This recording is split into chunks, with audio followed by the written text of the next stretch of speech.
शायद जवाब देना मोदी जी को भी और उनके चमचों को भी भारी पड़ जाएगा, ऐसा मुझे लगता है। आंदोलन को कुचलने के लिए सरकार तरह तरह के हथकंडे अपनाएगी, लेकिन याद रखो, ये भी रोटी खाते हैं, हम भी रोटी खाते हैं।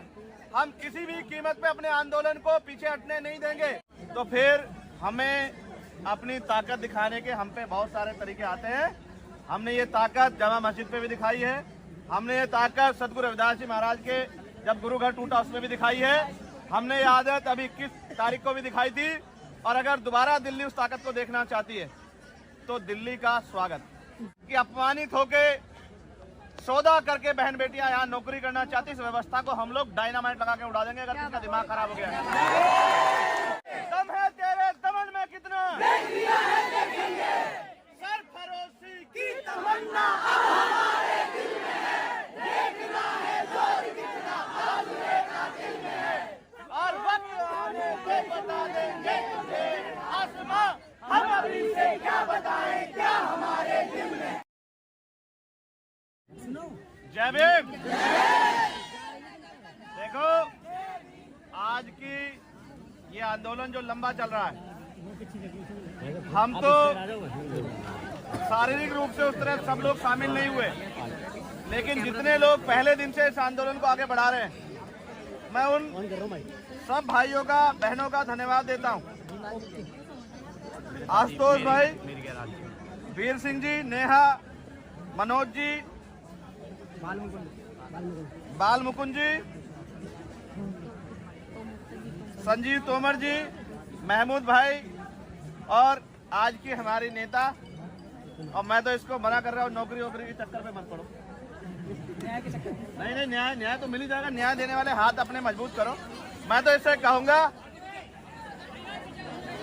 सार्वजनिक रूप से कहूंगा कि ऐसी धारदार आवाज को पार्लियामेंट में होना चाहिए।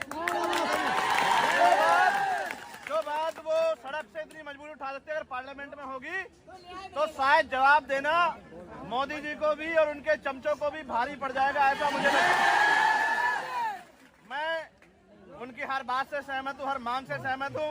इनकी एक बात से असहमत हूँ।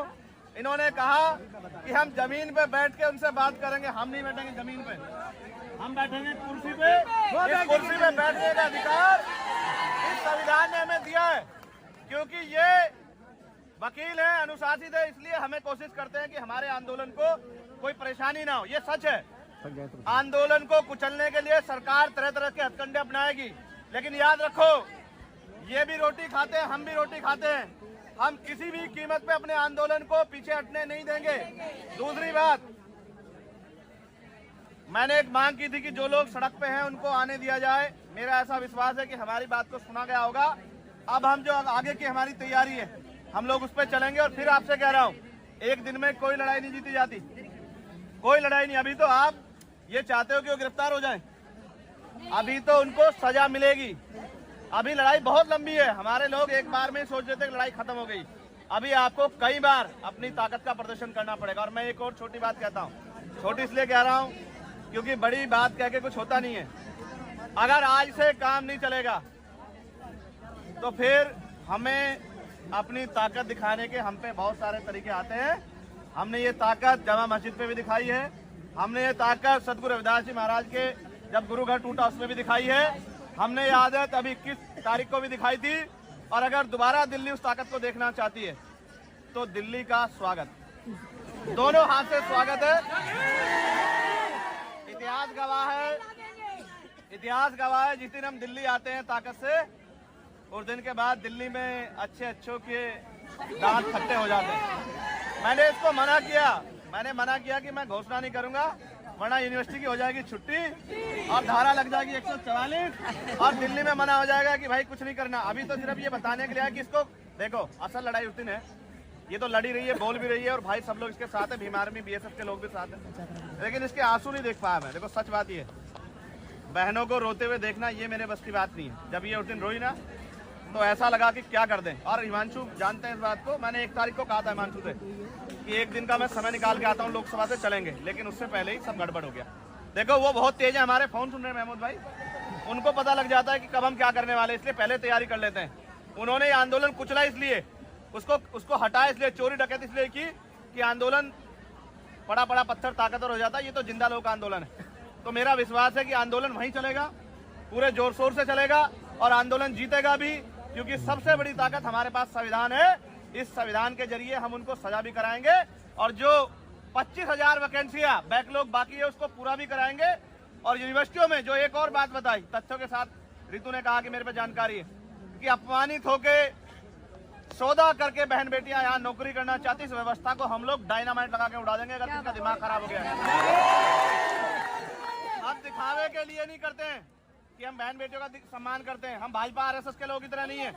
हम सम्मान दिल से करते हैं और करते रहेंगे। और हमें तो बाबा साहब अम्बेडकर ने यह शिक्षा दी है कि किसी भी समाज की तरक्की उस समाज में रहने वाली महिलाओं की तरक्की से मैं मापता हूँ कि उस समाज की, उस प्रदेश की, देश की कितनी तरक्की हुई है। इसलिए अब जो आदेश होगा, जो लोग लीड कर रहे हैं, आज मैं आके कहूँ कि मेरे हिसाब से करो, ये मेरी आदत नहीं है। मैं रितु से कहूंगा जो आज वो कहेगी, हम अपनी खून का एक कतरा चुका के वो करके दिखाएंगे, उसको पीछे नहीं जाने देंगे। मेरा वादा वचन है। जेल जाना पड़े, मुकदमे लग जाए, गोली चल जाए, लाठियां चल जाए, कुछ भी हो जाए, दम है तेरे दमन में कितना, देख लिया है देखेंगे। दम है तेरे दमन में कितना, देख लिया है देखेंगे।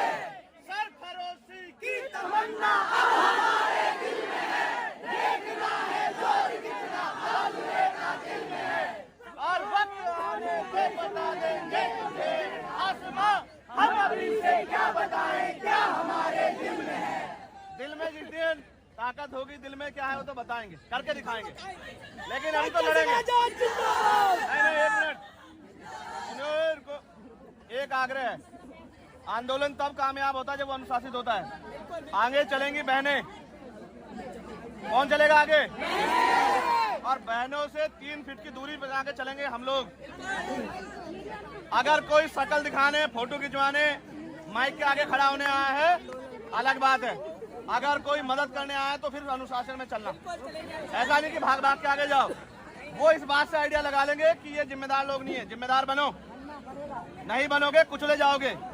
एक एक करके सबका नंबर आएगा। इसलिए धन्यवाद और आपसे आग्रह कि जैसा रितु आदेश करेगी, हमारे दोनों लीडर महेश भाई, हिमांशु जी और नरेंद्र भिकूराम जैन साहब, ये तीनों हमें गाइड करेंगे। हम इनके हिसाब से रितु की बात के साथ आगे बढ़ेंगे। धन्यवाद। जय भीम।